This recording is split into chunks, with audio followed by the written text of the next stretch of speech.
Hey guys, Aerithia here with another tutorial. Today we're gonna cover the path system. So you have your path tab over here.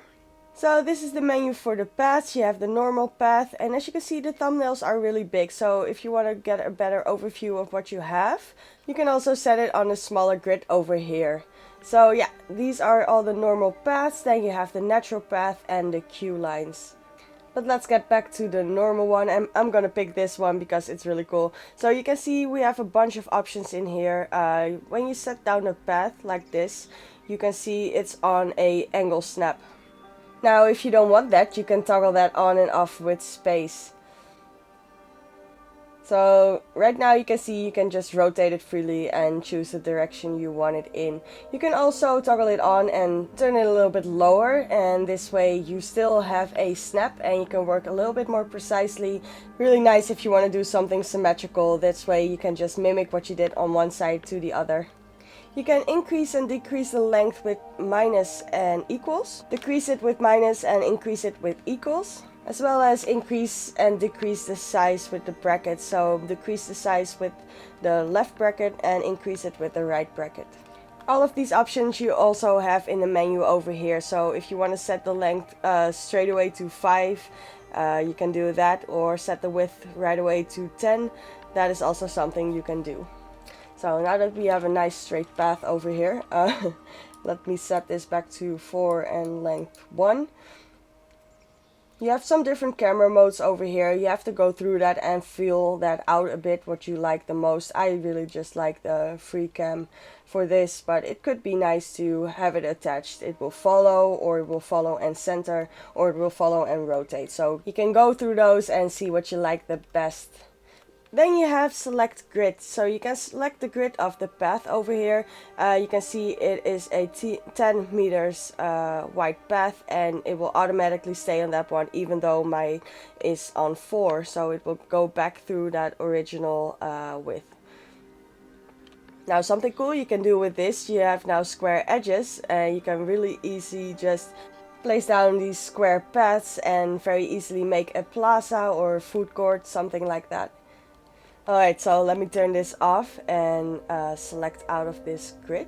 I did that with escape, but you can also just deselect the grid, same as you selected. Over here you have some more settings. We'll go over that. First of all, let's just build the stairs. So you can hold your left mouse button and drag it up or down. This way you can just build it. The first one is always straight, and as you can see I have the curved slopes on, so you can create some beautiful rounded stairs. So this way you just build straight if you turn it off like this, always straight.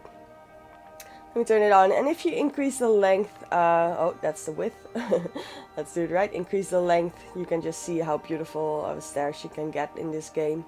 I really love this feature. Okay, let's shorten that again. Turn the curved slopes off. I will build a little bit of a plateau here so you can see the different options you have for this. Now if you don't like dragging, you can also raise it with U and lower it with J. Next you have the path supports. This is automatically ticked on right now, so you can see it creates a support underneath the path. If you don't want that, you can also turn that off. So let's turn it off. And I want to get it right in the corner over here. Oh, it's still on. Okay, let's turn it off. And right now you can see it won't create those supports anymore, and you can maybe just build your own or use it for a bridge, something like that. Now let's say you don't want the railing on the paths on the ground over here. It's already on for me because I've been messing around with this a little bit. But you can also turn that off. So you now have the option to turn these off. So you have the railing on the ground queue, the railing on elevated paths, and on the ground paths. So let me just get rid of this one, the railing on the ground path, and as you can see you don't even have to build it twice. You can just select over it and it will change that.